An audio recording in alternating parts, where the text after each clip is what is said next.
stand in an empty concrete warehouse in Seattle, surrounded by nothing but potential and a crazy idea. What if we made people pay us just for the right to shop here? Their friends thought they were insane. 40 years later, that concrete box has become a $250 billion empire that generates $61 billion in quarterly sales. Customers don't just shop at Costco, they pledge allegiance to it. They renew their memberships at 93% rates higher than Netflix. This is the story of how discipline, simplicity, and a $1.50 hot dog built an empire.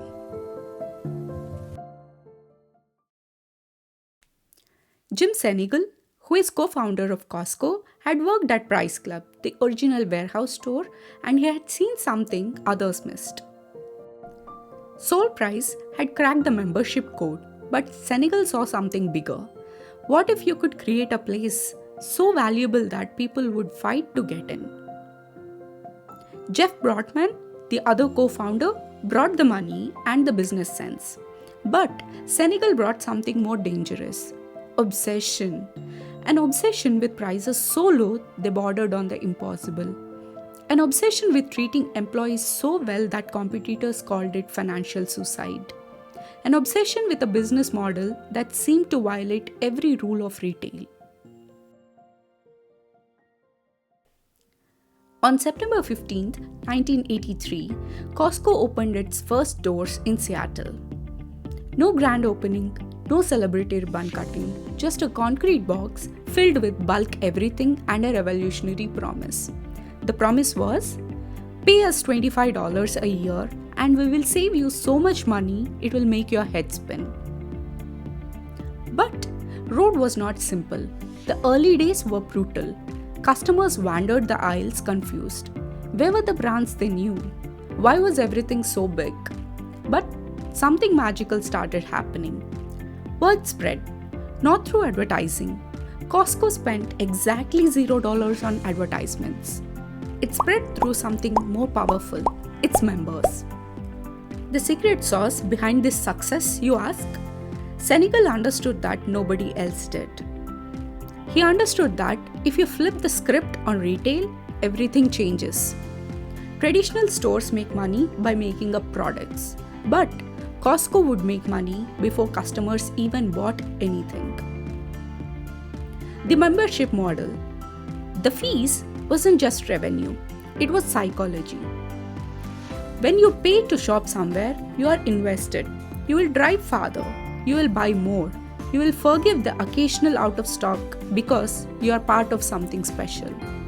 But Sinegal took it further. While other retailers carried 50,000 different products, Costco would carry only 4,000 SKUs. Not because they couldn't afford more space, but because less was more. Every single item had to earn its place through volume and value. Then came the stroke of genius that changed everything: Kirkland Signature. Named after their original headquarters city, it wasn't just a private label, it was a promise. By 2024, Kirkland would generate $86 billion in revenue, outselling entire Fortune 500 companies. The same factories making brand name products would make Kirkland versions, often better, always cheaper. While competitors treated employees like costs to be minimized, Sinegal did something radical. He paid them like human beings. Not just decent wages, great wages, along with healthcare, benefits, and respect. The retail industry said he was crazy. Wall Street analysts called it unsustainable. But Sinegal knew the big picture. He had the last laugh. Happy employees stayed longer, they worked harder, they treated customers better. Those customers renewed their memberships. That renewal money funded even better employee treatment. It was a flywheel of good karma that generated billions.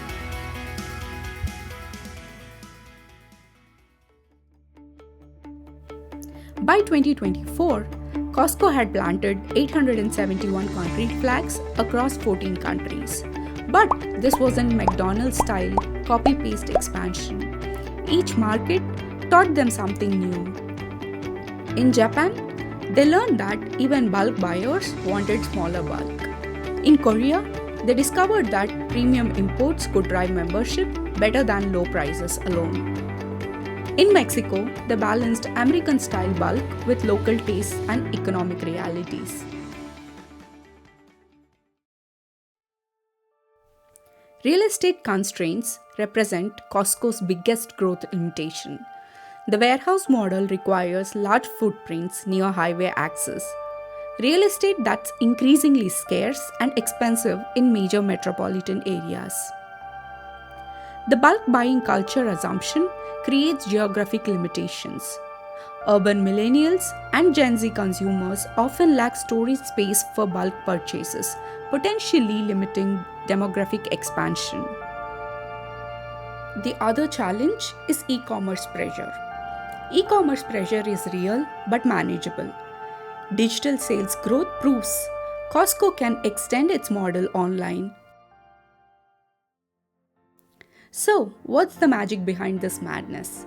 It's behavioral economics disguised as retail. The membership fee creates what psychologists call sunk cost bias.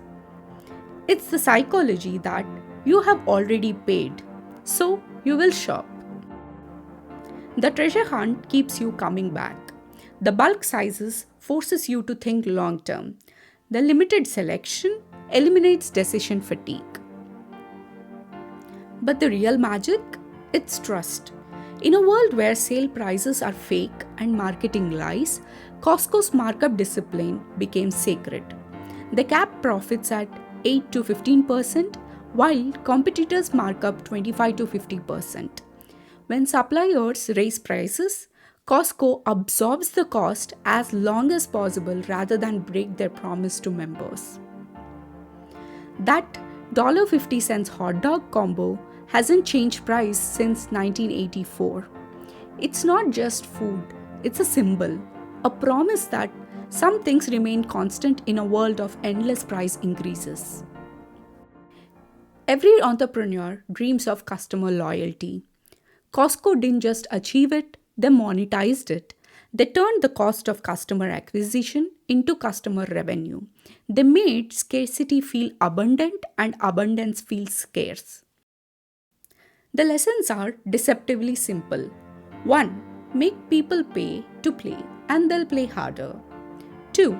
Constrain choice to expand value. 3. Invest in people like they are your competitive advantage because they are. 4. Create experiences, not just transactions. 5. Guard your promises like your life depends on them because your business does. Most importantly, in a world drowning in options, sometimes the boldest choice is to offer fewer. Today, Costco's membership fees generate 75% of their operating income. Think about that. 3/4 of their profits come from people paying for the privilege of shopping there. The products you ask, those are almost break even. The real product is membership itself.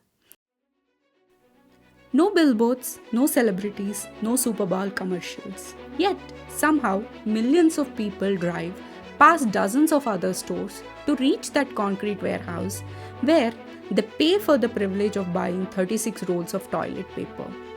That's not retail, that's revolution. And it all started with 2 men, 1 warehouse, and the audacious belief that if you treat people right, they'll pay you for the privilege of being treated right. Sinegal and Jeff Brotman did not just build business, they built a movement, one membership at a time.